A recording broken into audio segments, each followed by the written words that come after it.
we are talking about photon.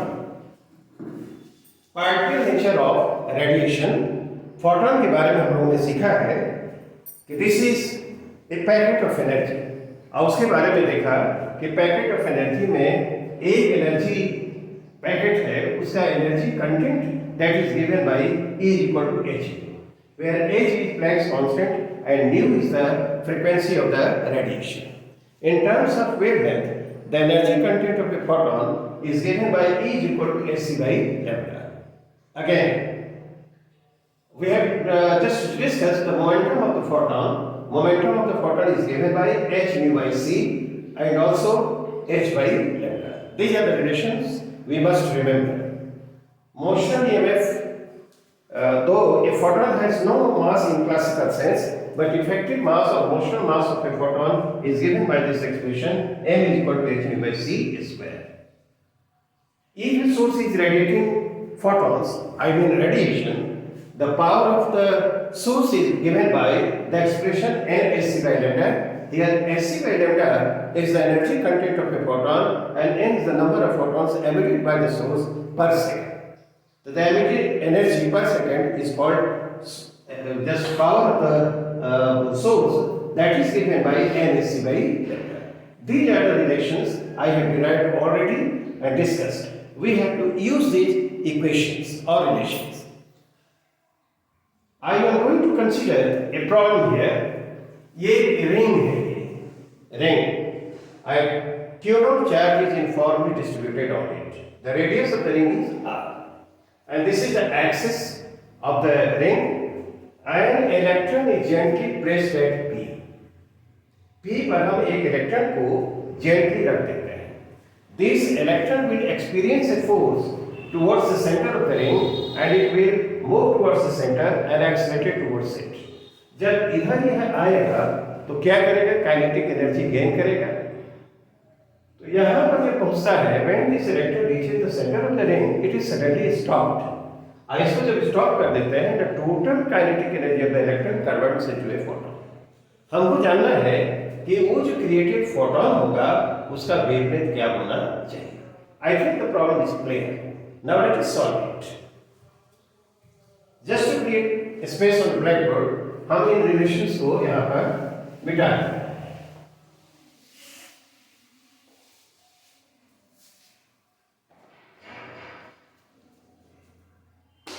Electron has been placed here at P and it experiences force towards the center of the ring. The total energy from the energy conservation principle, from the energy conservation principle,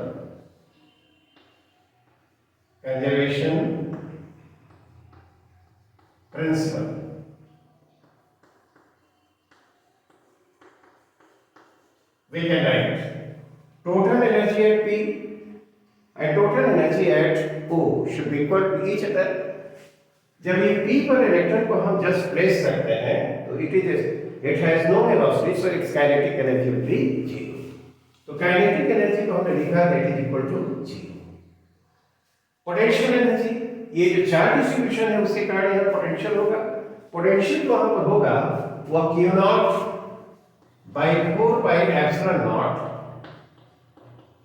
r square plus 3r square. This is the potential at P due to the charge distribution. और electron का charge है वो E पे हम plus लिखते हैं और minus E से मल्टीप्लाई किया है इसको, right. Charge of the electron is minus E. This is the potential energy of the electron at P और its kinetic energy will be 0 because it has no velocity. As the electron reaches the center of the ring, जब वो electron यहाँ पहुँचता है तो it gets kinetic energy and kinetic energy is T. Let us say that kinetic energy of the electron when it reaches the center O is T. Okay? Potential energy लिखा जाए तो minus Q not E by 4 pi epsilon not R. इस charge distribution के कारण centre पर जो potential होगा वो Q not by 4 pi epsilon not R और चार इलेक्ट्रॉन का माइनस E से मल्टीप्लाई करेंगे, then it will give the potential energy of the electron. The kinetic energy T and potential energy this much at the center, and kinetic energy at P is 0 and its potential energy is this. So total energy at P and total energy at O, they will be equal to each other, and it comes from the conservation principle of energy. ठीक, इसको यदि हम देखें तो T क्या होना चाहिए? T जो आएगा Q not E by 8 pi epsilon naught r. Okay, this can be solved, and the kinetic energy of the electron as it reaches the center of the ring T is equal to Q naught E 8 pi epsilon naught r. Is it alright? Now here the electron is suddenly stopped. जब यहाँ इस पहुंचता है तो इसको suddenly stop करते हैं, and इस total kinetic energy converts into a photon. तो जब कन्वर्ट कर जाएगा फोटॉन में, तो फोटॉन की जो एनर्जी है वह क्या लिखेंगे? H C by lambda. Lambda क्या है? Lambda is the wavelength of the created photon. Created photon. Okay, I think this step is clear. जो फोटोन क्रिएटेड होगा उसका वेवलेंथ लैम्डा हो, तो उस फोटोन की एनर्जी एच बाई लैम्डा हो, राइट? और ये काइनेटिक एनर्जी जो इलेक्ट्रॉन के है उसका भी कन्वर्सन फोटोन में हुआ है, तो जो kinetic energy Q not E by 8 pi epsilon not है वह फोटोन की एनर्जी होगी और एच बाई लैम्डा होगी। हमसे पूछा गया है कि इस क्रिएटेड फोटोन का वेवलेंथ क्या होना चाहिए, तो क्या लैम्डा हम जान सकते हैं? लैम्डा इज इक्वल टू क्या होगा? 8 pi epsilon naught R S C by Q naught E. देखो क्रिएटेड फोटोन का जो वेवलेंथ होगा वह यह होना चाहिए। I think this explanation is clear. Okay, now let us consider another problem. Let us discuss another problem. इस problem में हम देख रहे हैं यहां पर एक अल्फा पार्टिकल फिक्स्ड है, ठीक? दिस अल्फा पार्टिकल है charge plus 2e plus 2e, charge होगा अल्फा पार्टिकल, और एक इलेक्ट्रॉन को बहुत दूर से from A distance, from a large distance एक इलेक्ट्रॉन को हम रिलीज कर रहे हैं। जब रिलीज कर रहे हैं और लार्ज डिस्टेंस पर है, तो there is no electrostatic interaction between the alpha particle and the electron, so its potential energy will be 0। Under electrostatic interaction this electron is attracted towards the alpha particle and it will move towards the alpha particle, and it moves towards the alpha particle, it gains kinetic energy, ठीक? और इसकी potential energy decrease करेगी और kinetic energy increase करेगी। Problem कहता है कि जैसे ही यह इलेक्ट्रॉन P पर पहुंचता है at distance r from the centre of the alpha particle, it is suddenly stopped and total kinetic energy converts into a photon. जैसे ही यहाँ पर पहुंचता है इसको स्टॉप कर दिया जाता है और इसकी जो टोटल काइनेटिक एनर्जी है वह एक फोटॉन में कन्वर्ट हो जाती है। तो जो क्रिएटेड फोटॉन है उसका इफेक्टिव मास यानी मोशनल मास क्या होना चाहिए, यह हमको जानना है। फिर इसमें हम एनर्जी कंजर्वेशन लगाएंगे। जब यह अल्फा ये इलेक्ट्रॉन इंफिनिटी पर है जहां से रिलीज किया जाता है, तो उसकी काइनेटिक एनर्जी क्या होगी? 0।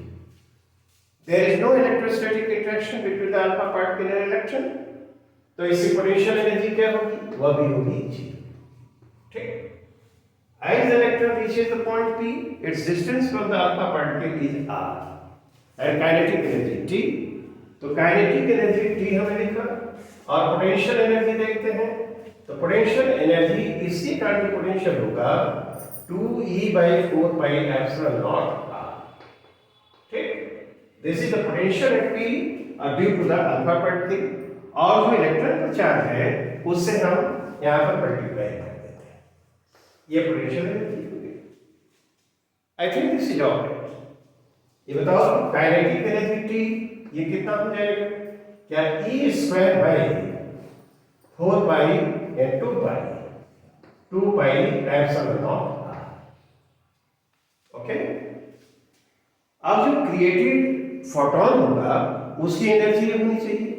इसको यदि हम E लिखें, this is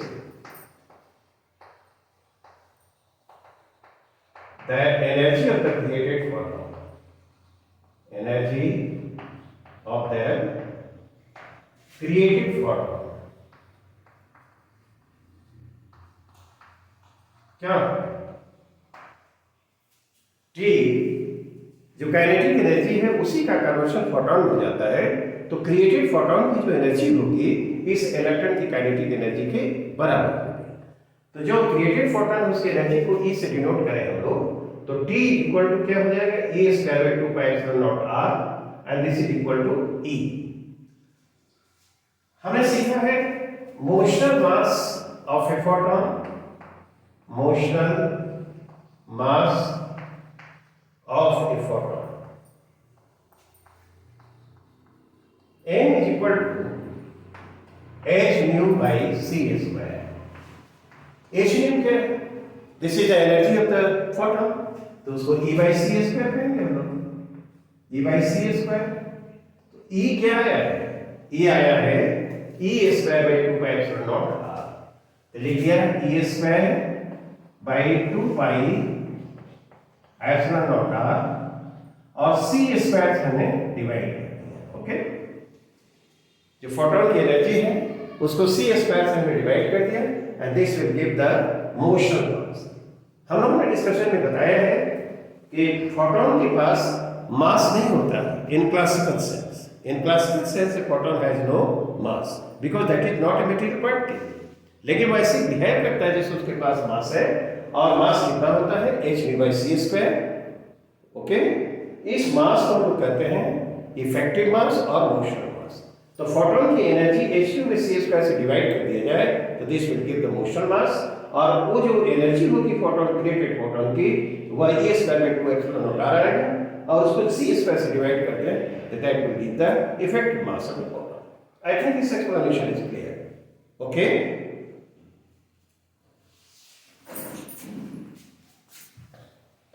let's consider this problem। इस प्रॉब्लम में देखते क्या है, A and B are two fixed particles। Of course, these particles are neutral। By some mechanism, electrons are transferred from A to B। A से B पर electrons को transfer करते हैं। जब ट्रांसफर करेंगे तो due to the excess of electrons B पर negative charge develop करेगा, और due to the deficiency of electrons positive charge A पर डेवलप करेगा। ओके, और इस प्रोसेस में ये जो सिस्टम की पोटेंशियल एनर्जी है उसमें डिक्रीज होता है। इसका मतलब लॉस हुआ। प्रॉब्लम कहता है कि लॉस जो पोटेंशियल एनर्जी है that converts into a photon. तो जो क्रिएटेड फोटोन होगा उसका मैक्सिमम पॉसिबल वेवलेंथ क्या होना चाहिए। I think this problem is clear. अब इस प्रॉब्लम को हम कैसे कंसीडर करेंगे जरा ये देखते हैं।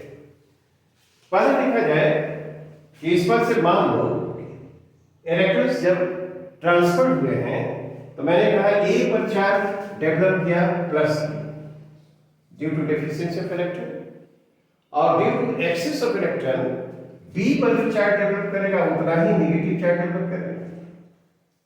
ठीक, तो शुरू में ए और बी न्यूट्रल है, तब पोटेंशियल एनर्जी जो सिस्टम की होगी वह जीरो होगी। Initial potential energy of the system, initial potential energy, potential energy of the system A B are neutral, U I this is equal to ji.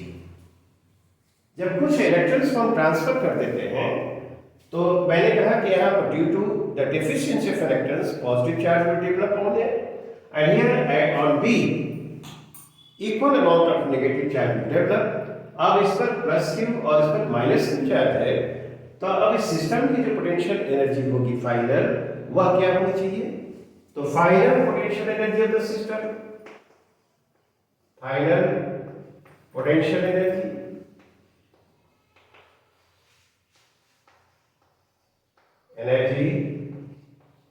Of the system, वह लिखेंगे UF and this is equal to Q minus Q by 4 pi epsilon naught R। ठीक, अब change in potential energy क्या हुआ, delta U व UF minus UI। Final potential energy में initial potential energy को subtract किया जाए, then that will give the change in the potential energy of the system, और वह क्या हो जाएगा minus Q square by 4 pi epsilon naught R minus क्या G। तो क्या minus Q square by 4 pi epsilon naught R, ये होना चाहिए। चेंज जो आया वो निगेटिव है, तो वह क्या बतलाता है, it implies that the potential energy of the system has decreased। ठीक है, पोटेंशियल एनर्जी में जो चेंज निगेटिव आता है तो वह क्या बता रहा है कि सिस्टम की पोटेंशियल एनर्जी डिक्रीज की है। ओके, तो ये जितना डिक्रीज हुआ है क्या उतनी ही एनर्जी का फोटोन क्रिएटेड होगा।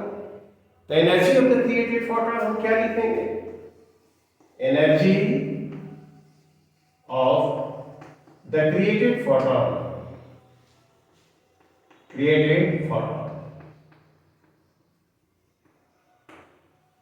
ये Q square by 4 pi epsilon naught R and this is equal to hc by lambda. Created photon का वेवलेंथ यदि लैम्डा है तो hc by lambda, this is the energy of the photon, that should be equal to Q square by 4 pi epsilon not. तब ये lambda created photon का wavelength है, वह लिखना हो तो क्या लिखेंगे 4 pi epsilon naught R hc by Q square. ठीक, क्या इतना लिख सकते हैं। अब देखो चार्ज जो होता है वो तो क्वांटाइज्ड है, Q जो होगा यदि n इलेक्ट्रॉन्स ट्रांसफर्ड हो रहे हैं फ्रॉम A टू B, तो जो चार्ज Q होगा that should be equal to क्या Ne। Since Q is equal to Ne, N क्या है, number of electrons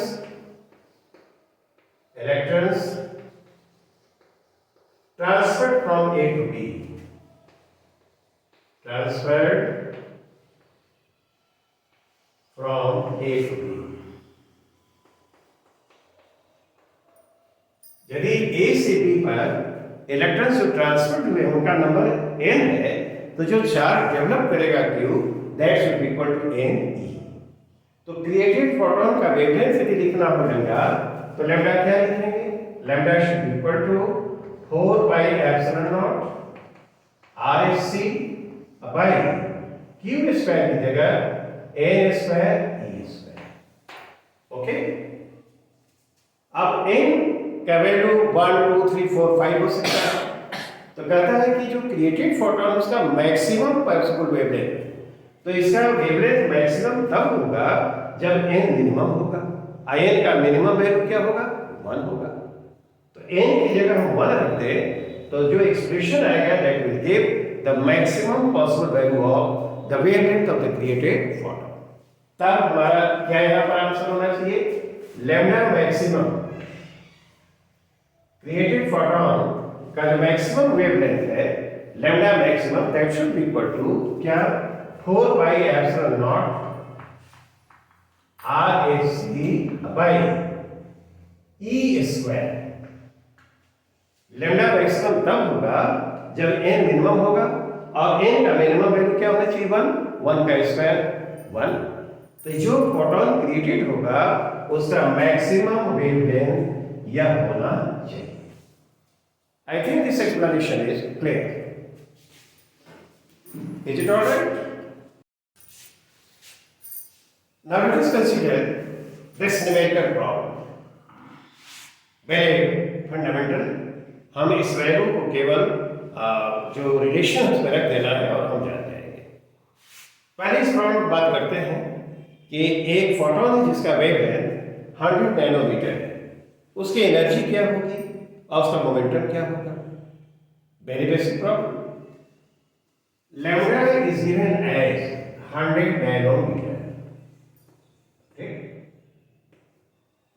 hc by lambda E is equal to hc by lambda, ठीक। Energy content of a photon is given by this relation.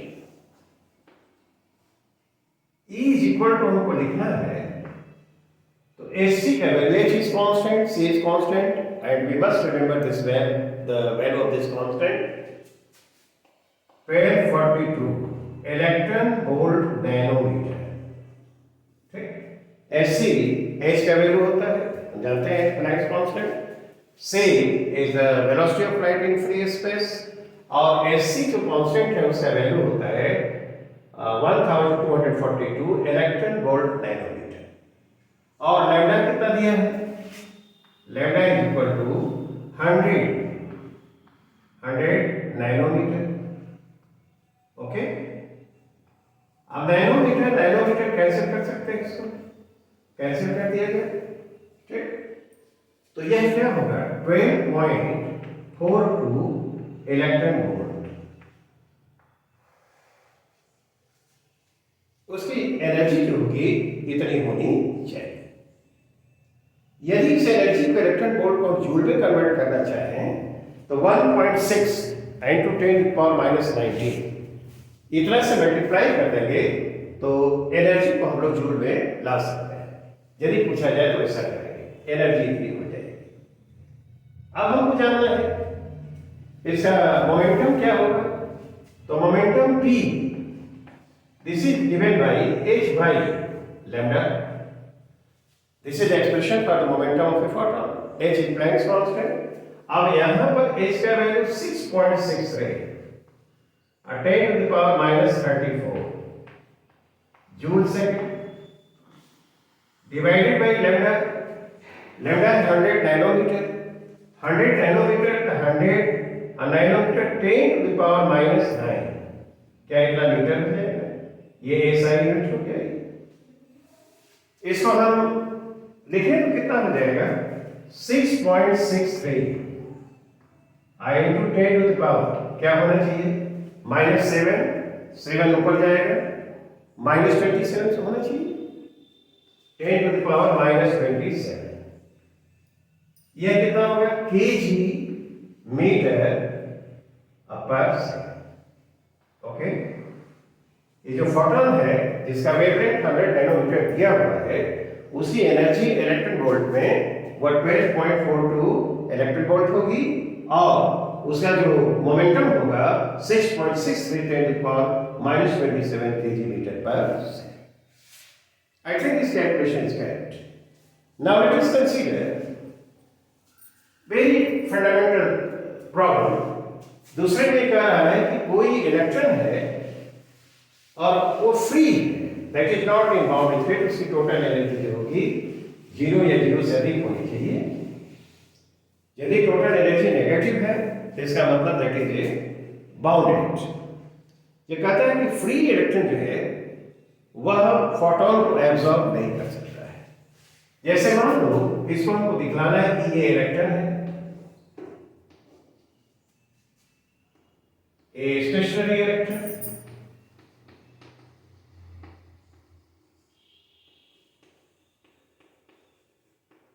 और ये photon like this, wavelength इसका lambda है,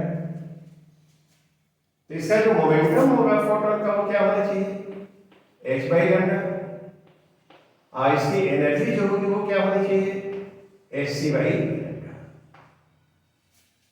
ये momentum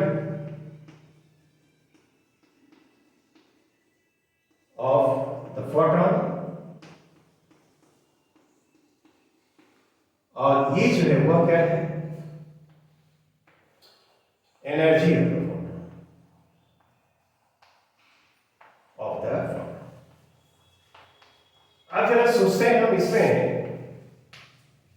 classical relation ही हम लगाएंगे और उसे देखते हैं conservation principle of linear momentum and conservation principle of energy. पहले हम देखें this electron is stationary, its velocity 0, it has no momentum, okay. और एब्जॉर्ब करने के बाद जब इस मान लो कि फोटोन को एब्जॉर्ब कर रहा है तो this electron is moving with velocity v मास लीजिए। After absorption of the photon, photon को ये एब्जॉर्ब कर लेता है मान लो, तो एब्जॉर्ब करने के बाद ये भी वेलोसिटी से मूव कर रहा है, ठीक। तो शुरू में मोमेंटम इसका कितना है h बाई लैम्डा और इलेक्ट्रॉन का मोमेंटम 0। अब यहां पर इसका मास m इलेक्ट्रॉन का v वेलोसिटी से मूव कर रहा है तो ये मोमेंटम v mv हो गया, ठीक। तो h by lambda this can be written as mv, ये वन इक्वेशन। दिस रिलेशन हम लोगों ने पाया है from the conservation principle of linear momentum. h by lambda, this is the momentum of the photon. Electron is stationary, it has no momentum, momentum is 0. After absorption, the electron moves with the velocity v, momentum is mv. ठीक। अब energy को conserve कराते हैं, energy को conserve कराएंगे तो देखो hc by lambda, this is the energy of the photon और काइनेटिक एनर्जी 0, इलेक्ट्रॉन की kinetic energy 0 because it is stationary. अब जब ये एब्जॉर्प्शन के बाद भी वेलोसिटी से मूव कर रहा है तो कितनी एनर्जी हुई, हाफ mv स्क्वायर, ठीक। अब hc बाई लैम्डा, तो h by lambda, h by lambda के लिए हम लोग क्या लिखते हैं, mv लिखते हैं। यहां पर ये दूसरा रिलेशन है and this relation has been obtained from the conservation principle of energy. This hc by lambda is the energy of the photon and since the electron is stationary, its kinetic energy is 0. When the electron absorbs the photon, it moves with velocity v and its kinetic energy half mv square. यहां से h by lambda का जो value mv है उसमें expression रखते हैं, रखने पर क्या आएगा, h by lambda mv of c and this is equal to half mv square, ठीक। m से m को कैंसिल किया जाए, एक v को v से कैंसिल किया जाए तो v is equal to 2c। यहीं पर बात आई कि यदि उस फोटोन को यह इलेक्ट्रॉन एब्जॉर्ब कर लेगा तो एब्जॉर्प्शन के बाद इसकी वेलोसिटी जो होगी वह फ्री स्पेस पे लाइट की वेलोसिटी का 2 टाइम्स हो जाएगा। लेकिन स्पेशल थियरी ऑफ रिलेटिविटी कहता है कि a material particle can have no velocity of this much, वो लाइट की वेलोसिटी के बराबर उसकी वेलोसिटी हो ही नहीं सकती है। जब भी उसकी वेलोसिटी होगी वो लाइट की वेलोसिटी जो फ्री स्पेस में तो उससे कम ही होगी। A material since A material particle can not have velocity c. This is a limiting situation. This restriction has been predicted by a special theory of relativity. वह special theory of relativity कहता है कि कोई भी material particle इतनी velocity नहीं रख सकता है। तो इसका मतलब यदि वह फोटोन को एब्जॉर्ब कर लेगा तो उसकी वेलोसिटी 2c हो जाएगी। तब ये कह रहा है कि हम लोग ये material particle can not have velocity. तब इससे हम कंक्लूड करते हैं, सो वी कंक्लूड, हमारा कंक्लूजन होगा कि a free electron cannot absorb a photon, cannot absorb a photon। यदि वह एब्सॉर्ब कर लेगा तो उस इलेक्ट्रॉन की जो वेलोसिटी होगी 2c हो जाएगी एज पर आवर कैलकुलेशन। लेकिन वहां पर प्रेडिक्ट करता है कि मटेरियल पार्टिकल की वेलोसिटी c के बराबर भी नहीं हो सकती, ठीक। तब इस लेकिन यदि कोई इलेक्ट्रॉन बाउंड स्टेट में है तो वह फोटोन को एब्जॉर्ब कर सकता है। जब हाइड्रोजन एटम हम डिस्कस करेंगे तो यह सिचुएशन हम लोगों के पास आएगा। I think this explanation is clear. That's all for today. Thank you.